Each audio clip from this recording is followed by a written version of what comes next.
que ya son más a nivel superficial, como por ejemplo el reflejo plantar. La respuesta plantar siempre debe ser flexora. Solo si es extensora se habla de caída vista. ¿Listo? Y eso evalúa a nivel torácico bajo. El reflejo cutáneo abdominal, que es hacer estímulos de un lado, el ombligo se contrae hacia ese mismo lado, y eso evalúa nivel P10 de la médula, de P10 hacia abajo. Y otros reflejos evalúan el S2 y S3, por ejemplo, el reflejo cremastérico en el hombre. Usted le hace un estímulo en la parte interna y superior del muslo y el testículo se contrae del mismo lado. Eso evalúa S2 y S3 del hombre.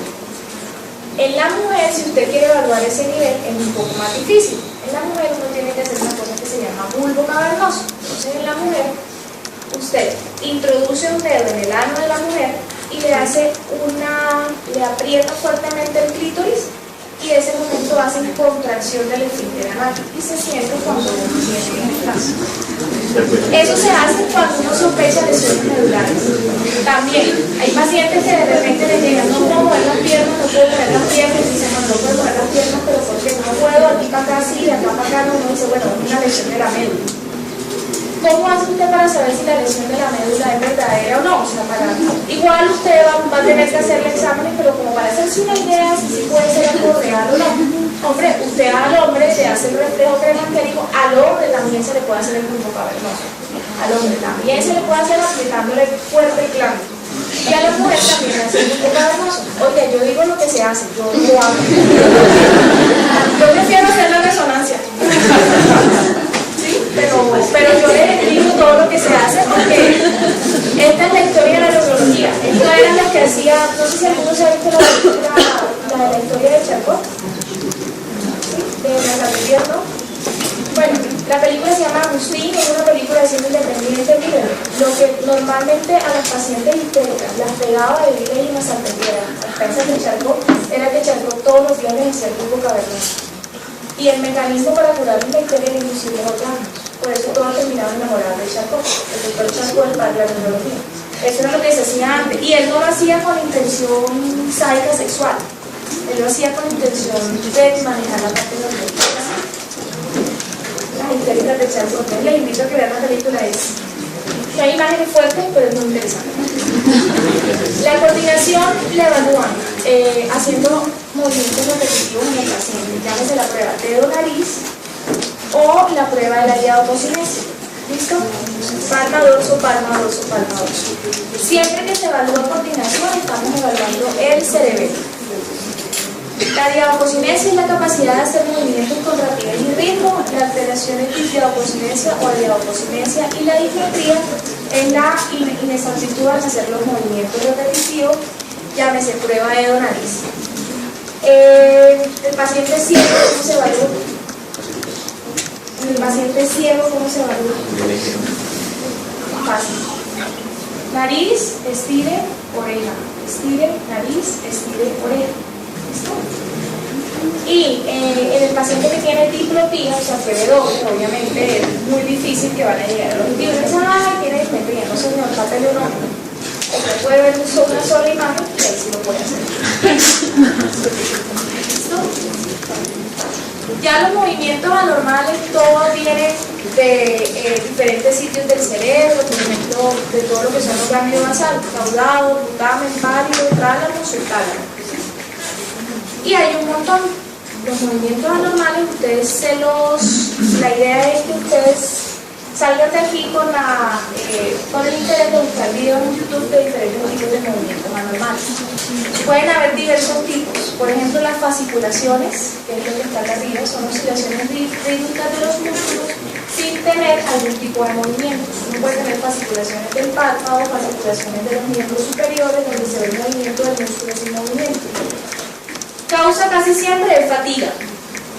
Esto, segundo es la distonía, son movimientos involuntarios sostenidos que producen desviación. Por ejemplo, un paciente que hace esto, ya de repente la cara le quedó torcida. Eso se llama una distonía, ¿listo? Una distonía cervical. Existen otras distonías, como la distonía hemifacial. El paciente está durmiendo así. Y de repente solamente ya le quedó la cara torcida de esta manera, ¿cierto? Y en medio de esa torcida la cara sigue así. decirlo así, esas son distonías. La presencia de esto que está acá abajo es el varismo, son movimientos involuntarios, súbitos, de escasa duración, causados por contracción muscular activa.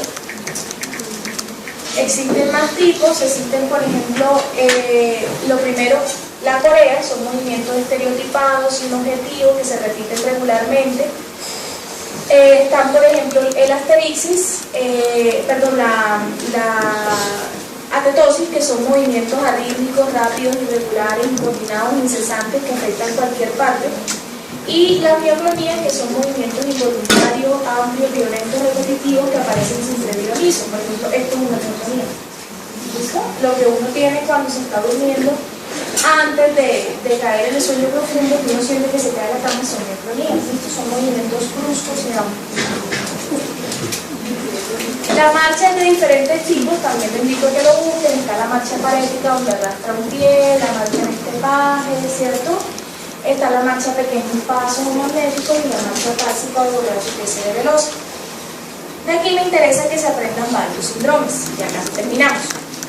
El síndrome de motoneurona superior, como es la motoneurona superior, todo está arriba. Entonces tiene hiperreflexia, tiene hipertonía dada por espasticidad, ¿cierto? Y tiene, obviamente, la debilidad. ¿Listo? Pero es una debilidad que tiene hiperreflexia, hipertonía y tiene pálisis. El de motoneurona inferior es lo contrario. Tiene hiporreflexia, tiene hipotonía, pero también tiene debilidad. La motoneurona superior son lesiones en cualquier parte de la vía piramidal, desde el cerebro hasta la mente. La de motoneurona inferior son después de la vía piramidal, es decir, lo que sale de la médula, es decir, el núcleo periférico. ¿Okay?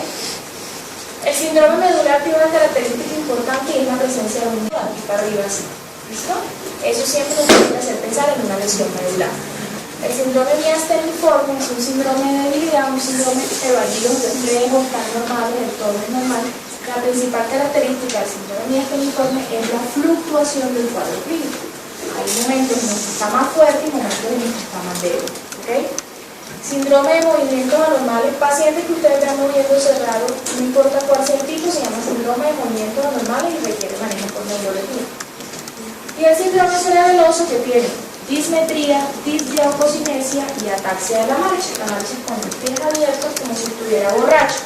Aparte, el cerebeloso es un paciente borracho, tiene una disartria, habla extraño como un borracho. Una pregunta, en el síndrome miasteniforme creo que fluctuaba, o sea, digamos, en un periodo como que no se experimentaba, digamos, nunca hay alteración de los reflejos ni del tono. y normalidad tampoco. Solamente en la fuerza. Lo único que se ve es la fuerza, que a veces es menos. ¿Listo? ¿Esto está claro?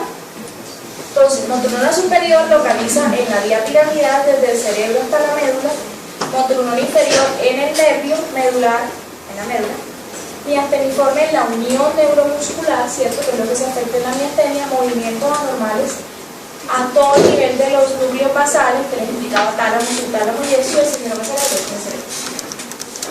¿Okay? Ya con respecto a la parte de la sensibilidad, para terminar, tenemos varios tipos de sensibilidad. La sensibilidad superficial se evalúa a través de los 28 dermatomas derecho e izquierdo. La idea es que ustedes vayan examinando dermatoma por dermatoma y siempre tengan esto en el bolsillo para localizar el nivel de la lesión. Ya la sensibilidad profunda es la sensibilidad vibratoria, ¿sí? Y propioceptiva. La vibración se pone a vibrar en un diapasón en diferentes partes del cuerpo y la propioceptiva se le hace movimiento al paciente, ¿cierto? De una extremidad y el paciente tiene que tratar si está hacia arriba o si está hacia abajo. ¿Listo? Esas son formas de sensibilidad profunda. Todo lo que es sensibilidad superficial está en el cordón lateral de la médula, mientras la profunda está en el cordón posterior. Si ustedes tienen un paciente que se le afecte la sensibilidad profunda y no la superficial, sospecha una lesión posterior en la médula. Está cubriendo la médula de la parte posterior, por ejemplo. Y la sensibilidad cortical es aquella sensibilidad que viene directamente de la corteza cerebral, del lóbulo parietal, como la estereognosia o reconocimiento de forma, la discriminación entre dos puntos, que como ustedes saben es mayor en las manos y en los pies que en la espalda, uno tiene más fibras nerviosas, La agrafoctesia, que es el reconocer lo que se escribe en la piel del paciente, la topognosia, que es localizar el sitio del cuerpo en donde está ocurriendo un estímulo con los ojos cerrados, y la parognosia, que es el reconocimiento del peso. Esas son sensibilidad cortical. Entonces, dentro de la parte sensitiva, usted puede tener un síndrome sensitivo hemisensitivo, es decir, de la mitad del cuerpo, que localizaría en qué parte? En la corteza cerebral, en el cerebro. Un síndrome sensitivo medular, que sería de cierta parte hacia abajo y localizaría en la médula, o un síndrome sensitivo polineuropático. Polineuropático significa que involucra varios nervios, es decir, pueden comprometerse C5, C6, C7 y por otro lado L3, L4, L5. Luego la sensibilidad está comprometida en el territorio de esos nervios y usualmente el síndrome sensitivo polineuropático suele tener un déficit en bota y en guano, que es lo típico de la polineuropatía. ¿Okay? Y el síndrome sensitivo cortical. El síndrome sensitivo cortical, que es la abarnosia, la agrafoctesia, localiza en la corteza cerebral. ¿Okay? Muy bien. Una parte importante que me interesa que reconozcan es el síndrome meningio o meningoencefálico. La presencia de cefalea, fiebre y rigidez nucal es un síndrome meningio. Si a eso se le suma signos de compromiso del parénquima cerebral, como son convulsiones, debilidad, afasia, amnesia, o sea, un síndrome de alteración del estado del contenido de conciencia, eso se le llama un síndrome meningoencefálico. Me interesa también que se sepan los signos meningios, porque va a ser muy importante en ese paciente que le llegue con fiebre, con dolor de cabeza, que estuvo en anacolme y ustedes dicen, pero eso tiene que ser una meningitis, y no, es un chikungunya, por ejemplo. Entonces, siempre los signos meningios, la presencia de rigidez nucal, del signo de Kerner, que es al levantarle la cabeza al paciente, al flejarle la cabeza al paciente, se contraen las rodillas. Los signos meningios, lo que es que hay incapacidad para que la médula se estire porque duele, ¿cierto? Todas las meninges duelen y no pueden estirarse. Entonces, si usted le flexiona la cabeza, le está estirando la meninge a nivel cervical. Luego, ¿qué hace? A nivel lumbar se encoge para tratar de que no duele. ¿Ok? El signo de Kerner y el signo de... Bueno, básicamente es el Kerner. ¿Listo?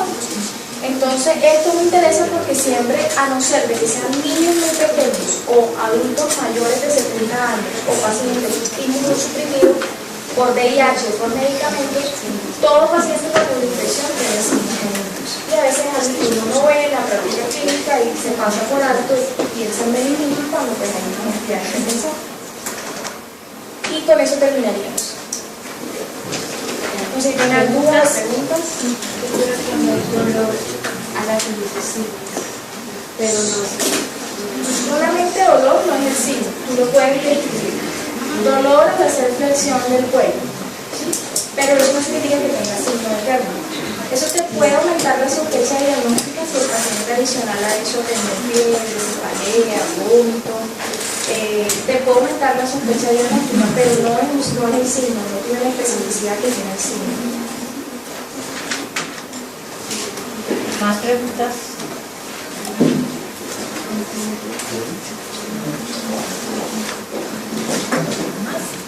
Bueno, pues, doctor.